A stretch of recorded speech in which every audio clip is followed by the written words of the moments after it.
Hi guys, and welcome back to another video. Sorry, I'm just going to move that over. That's better. If you don't know who I am, my name is Molly. I normally do these videos with my boyfriend Matt, and there is a really loud plane going on.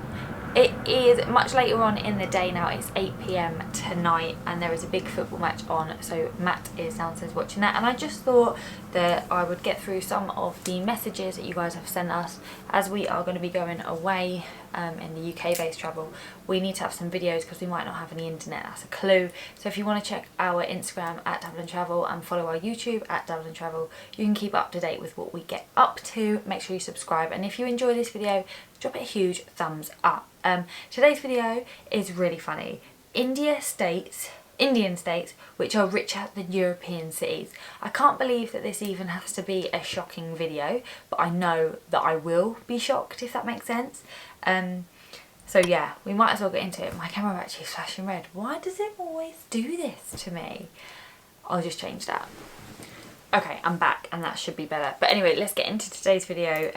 It's going to be a funny video just because I can't believe that it is shocking, but I know it will be shocking, if that makes sense. I could be contradicting myself, but let's get started. Would you be surprised if I told you that there are some states in India with an economy more prominent than some European countries?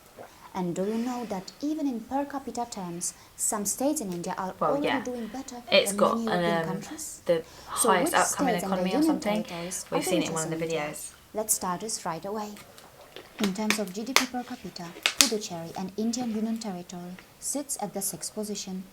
It is one of the most popular tourist destinations and holds special significance in the Shaivism tradition. Haryana is one of the 28 states in India and is situated in the northern part of the country. Gurgaon is a well-known city in Haryana, which is one of the major financial centers in India. There shouldn't be any surprise that Haryana is ranked 5th on this list. The population of Haryana is about 25 And that was in 2011. million. In comparison, Ukraine, with its 42 million inhabitants, has a GDP per capita figure of $9,233, which is lower than Haryana's. Chandigarh, a union territory, is known for its beautiful parks and well-crafted gardens. In India, I believe. A significant percentage of its population works in the governmental sector.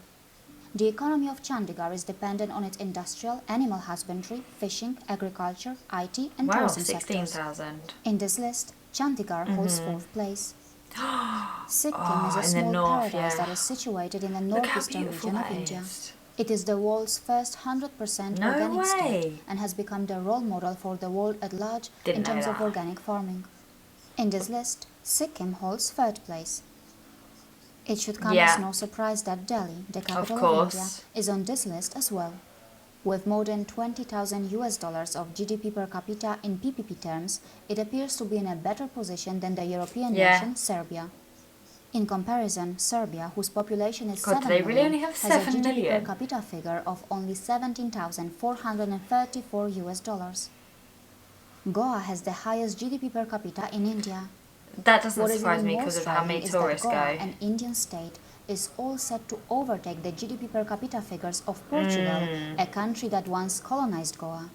Goa's economic growth is driven by sectors like mining, pharmaceuticals and tourism. At present, Goa's figures are not far away from the GDP per capita figures of nations like Greece, Russia, Croatia, Portugal, Poland and Lithuania. It should be highlighted that this analysis of GDP has been done using a PPP basis. Even though GDP in PPP terms is not a metric to measure personal income, it is a useful indicator as it takes into account the relative cost of living and the inflation rates of the countries. It is also worth pointing out that if we don't take the per capita figures into consideration, the list of Indian states and union territories according to their GDP looks quite different. From that perspective, Maharashtra, Tamil Nadu and Uttar Pradesh hold the top 3 positions. GDP is related to material wealth, but it is not always related to moral wealth. What's the difference between the two wealths? Many nations with a high GDP are former colonial powers, and some other nations are known for being a haven for black money.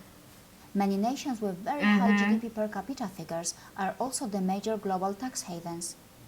A good example of this can be seen when we take a look at the list of the top 15 GDP per capita countries. I mean, that's pretty self-explanatory, isn't it? The ones that have the most of what everyone wants are going to have a higher GDP per capita. Undoubtedly, at this stage, in material terms, India is not the richest in the world. In Indian traditions, spiritual That really wealth annoys has me. always been considered as the real treasure. India believes that it has the spiritual Mm-hmm. wealth that has the power to eradicate the spiritual poverty in the world. The nations which are the most developed in material terms may need that. Here is an episode that explains why India's ancient wisdom is so relevant in our modern lives. Make sure Right, that you the watch reason this one. why it really annoys me is because you never see that side of India. Like, people have just this such like a media created view of India, and it's not a true one. The reason why this video would be shocking, it is shocking to me to see that someone has to make a video about it being shocking. It is shocking to me that, but it's not shocking in terms of the fact that India has these states that earn more than Europe. It's so hard to get my words out when I mean something like that. But yeah, it just really annoys me. People have this one-sided view of India and it isn't fair. This lighting is not doing much for me right now. Sorry if the lighting is really, really bad. It is 8 p.m. and it is getting dark outside, so there's not much I can do about that. But thank you for your recommendations. I really appreciate videos like this because it is to educate everyone watching if they didn't know already, and it is to put these messages out there. So if you have any other videos that you want me or us to react to, then please message us on Instagram at @Blonde&Bass or comment below. I'll leave you with that, but make sure you give this video a huge thumbs up if you like it, hit that subscribe and keep on dabbling.